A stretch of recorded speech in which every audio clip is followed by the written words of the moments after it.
got to go all the way back to Thursday when they got beat down by the Tampa Bay Buccaneers. So it's a little different.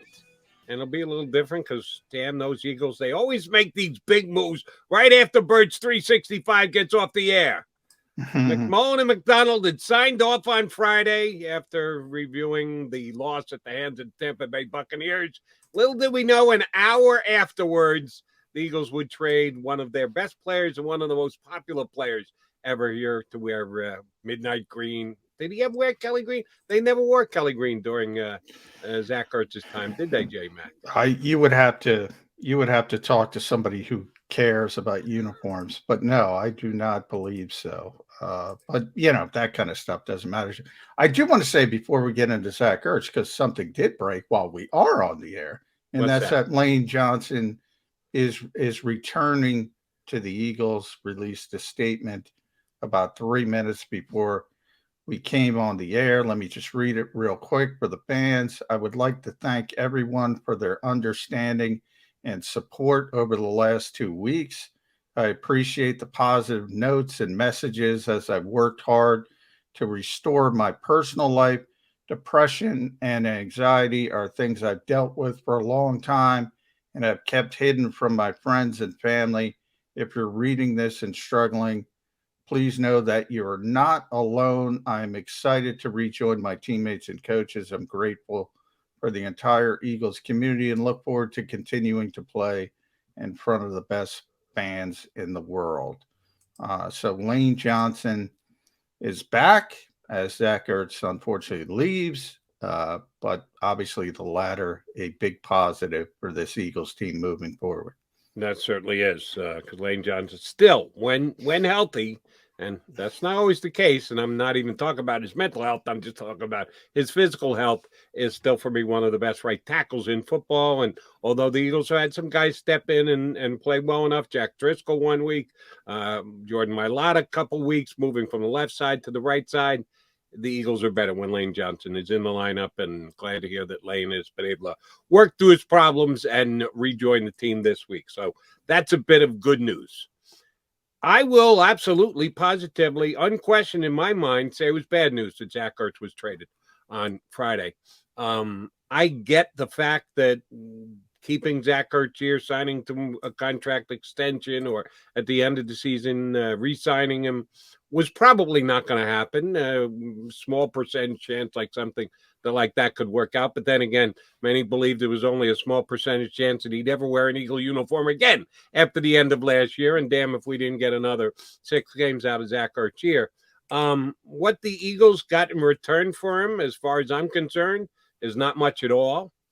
And Howie Roseman, after Zach Ertz gave one of the best press conferences I've ever seen, and I've been in Philadelphia 30 plus years now, a guy who just flat out gets it, handles his business so well, appreciates the town, appreciates the fans, appreciates what he achieved here. His Super Bowl heroics are never going away.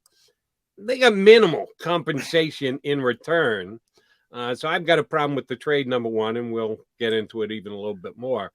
But maybe a bigger problem that I have is Howie Roseman taking questions from you guys. I don't think it was your question, John. I think you asked the next question, as a matter of fact, about more trades that the Eagles are going to make after trading Zach Ertz, that between now and the trade deadline, which is still several weeks away, that the Eagles would be sellers. And he had the nerve to look right in the camera and say, well, we're not sellers. We still believe in this season. The big game coming up against Vegas in the next. Stop. There's no way you can make the argument to me that the Eagles are a better team today than they were when they had Zach Ertz. They absolutely made a move for the future, and that, to me, designates you as a seller. And to try and deny it and or frame it in some way to keep Eagle fans believing that they're doing everything to win games this year and make the playoffs as a wild card team is poppycock. Does Howie just think he needs to do this for his own personal cover, or does he believe that Eagle fans are not in tuned enough, not bright enough to understand exactly what the move meant when he made it on Friday? I think it's somewhere in between. I think it's I think it's a difficult PR hurdle to say we're sellers. We're not trying to win. I don't think you can do that in the NFL. Um, and I always say actions speak louder than words. Don't listen to what a team says. Look at what they do.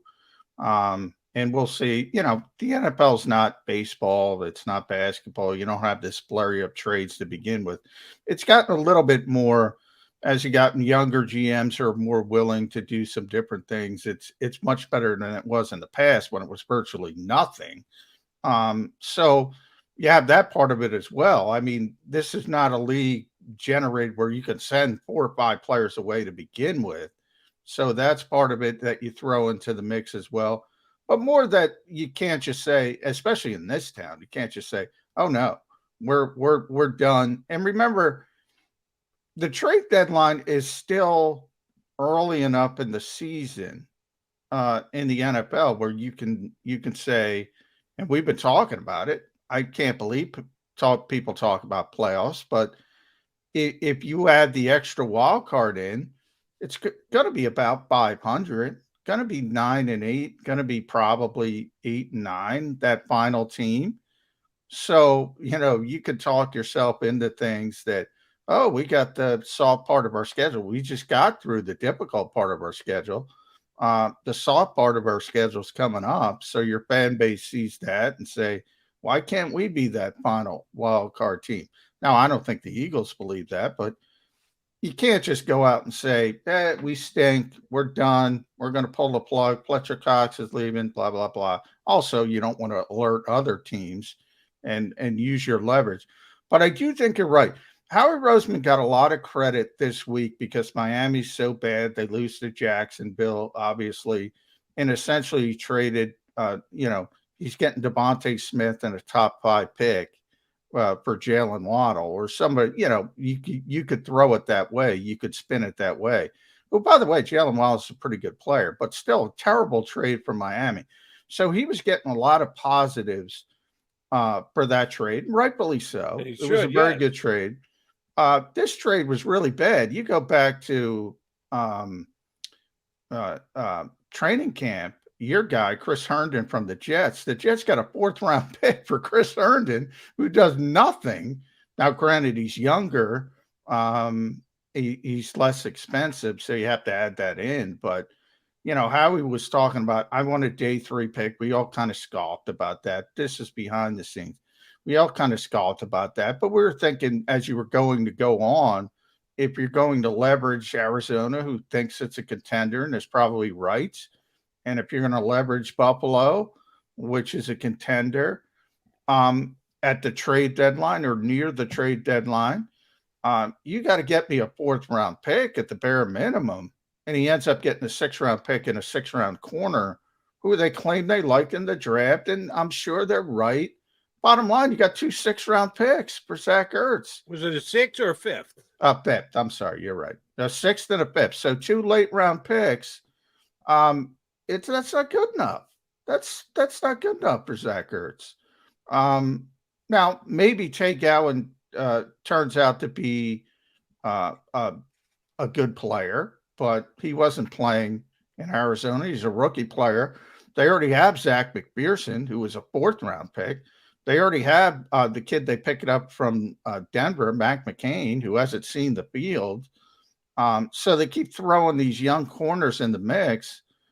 All right, maybe one of them hits, but it's certainly talking about down the line. It's not talking about right now. I'll tell you that. Agreed. And I did this math in my mind the other day when I was thinking about the trade. They get Arizona's 5th round pick as of right now. Well, Arizona's 5th round pick is basically a 6th round pick because they'll be picking dead last in the 5th round because they're the only undefeated team. So it's a 5th round pick, which is basically a 6th round pick. And oh, by the way, Howie Roseman gave up a 6th round pick for their 3rd string quarterback who hasn't seen the field. Has he been activated yet, as a matter of fact? No, he has not.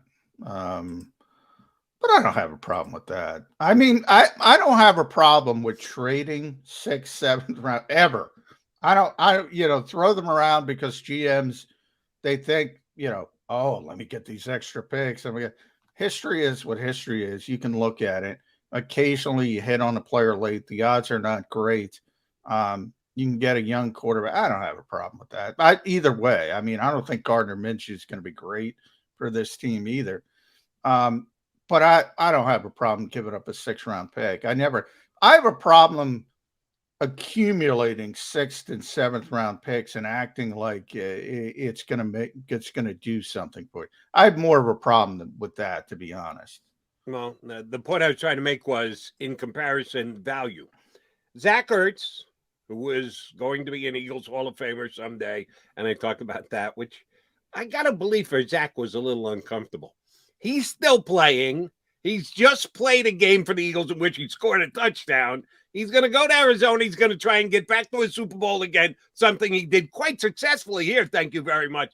And we're already talking about him going into the Eagle Hall of Fame X amount of years down the road. If that were me and I were a player and I was still in player mode, I would just feel really weird. And Zach gave a great answer.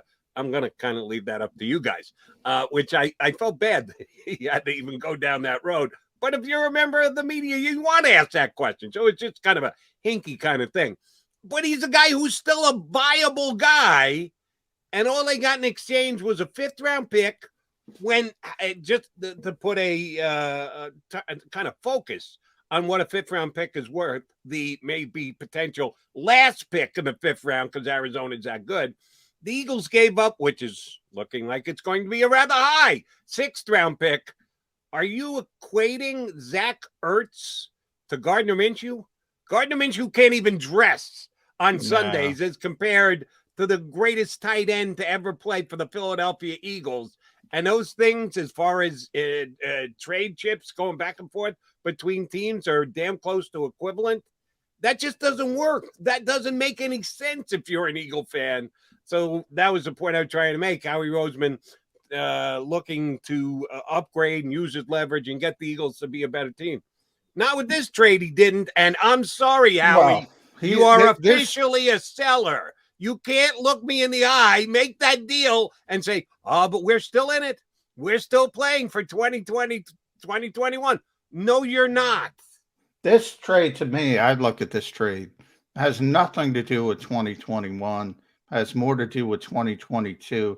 But I differ with you in one way, Jody. What's that? This trade has a lot to do, mostly to do with Dallas Goedert, in that the Eagles are starting to get a little bit concerned. Howie even mentioned there's not going to be any discounts on Dallas Goedert. When he was talking in the press conference, and he was talking, you think about the extensions early with Jordan Mailata, team-friendly deal. Very people might not understand that. Very team-friendly deal. They're not getting a team-friendly deal with Dallas Goedert because he and his agents know if he hits the open market, he's going to be the highest paid tight end in football. Doesn't mean he's the best tight end, but we talk about this all the time. It's about timing and circumstance. Yep. And they know what they have, and they know what the league thinks of Dallas Goedert, his agents and the Eagles. And they think he's going to be one of the top tight ends. And behind the scenes, he wants to be the guy. He wants to play. He wants to be the number one tight end. And he thought he was going to be the number one tight end. And they've been kind of not splitting time, but they're not playing a lot of 12 personnel. They weren't, as we expected. Nick Sirianni wants to play 11. He has played 11 the vast majority of the time. All of a sudden, you got one tight end on the field. You got the shuffling because Zach Ertz is still a good player. So they want to make Dallas Goedert happy, and they want to make sure they get Dallas Goedert in the fold and extended as quickly as possible. They might have to use the franchise tag. They never like to do that. They always have that in the back pocket. So he's going to be here. But they want to make him happy, and they want to make that very, very clear. And then the second part is Tyree Jackson. Howie Roseman brought him up twice, and he wasn't even asked about him. And he said, if that kid plays like he did in training camp, we got something, which is surprising to me because not that obviously the Eagles carried him on a 53-man roster for a reason. They didn't want to expose him to waivers. But I thought it would be more of a Mailata situation where, okay, they would stash him on the 53 at the back end of the 53 and continue to develop him behind the scenes. No, they want him to play. And he's getting close from that window, which was 8 to 10 weeks when he had the fracture in his back. He's already on the field, practicing on side fields, doing rehab stuff with trainers on side fields. So he's getting closer as well. And they want to look at him. More about 2022. You and I agree there.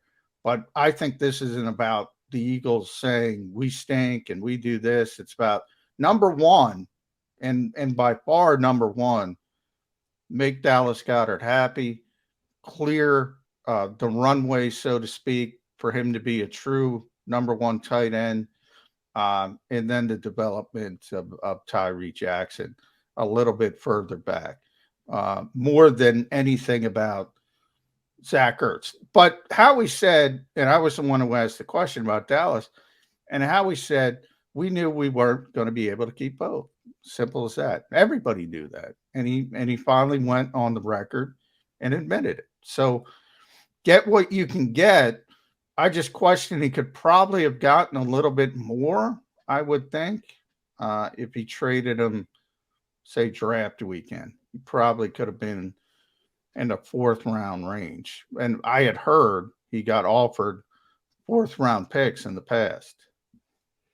And he ends up, and if the kid Tay, the cornerback, turns into a player, then we may actually have to go back and reevaluate this trade. As of now, he hasn't been able to get a snap for the Cardinals. He's been on the roster and deactivated 5 straight weeks. And oh, by the way, they've had injuries in their secondary. He still couldn't get activated, which is not a good sign. But he's a rookie, so you're going to give him a chance. And he seems to be more like a zone rookie. And the Cardinals want to play a lot of man-to-man. He may be a perfect fit for the defense that they play here in Philadelphia. We'll have to see about that. But it's an ongoing evaluation. It's going to take a while before we can actually put a yay or nay, win or loss on this deal. I just don't like the fact that they're attempting to sell it as them doing what's best for the Philadelphia Eagles in 2021.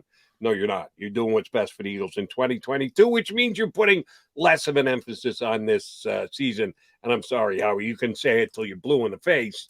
Smart Eagle fans aren't even beginning to buy it. All right, he's John McMullen. I'm Jody McDonald. We're going to punch up our first guest, Scott Grayson from Fox 29, who came on with us way back in June. I had to go back and check my record and say, I think we had him on. I just didn't remember. I love that you have the record. I love that you have the record, by the way, Jody. You are the official record keeper. I try and keep track of these things because if I don't, then I forget them. But if I write them down, I can actually go, oh, yeah, now I remember. And I remember having Scott on previously, and he's going to rejoin us. We got plenty of Eagles to talk about today. We'll do it next with Scott Grayson of Fox 29 here on Birds 365.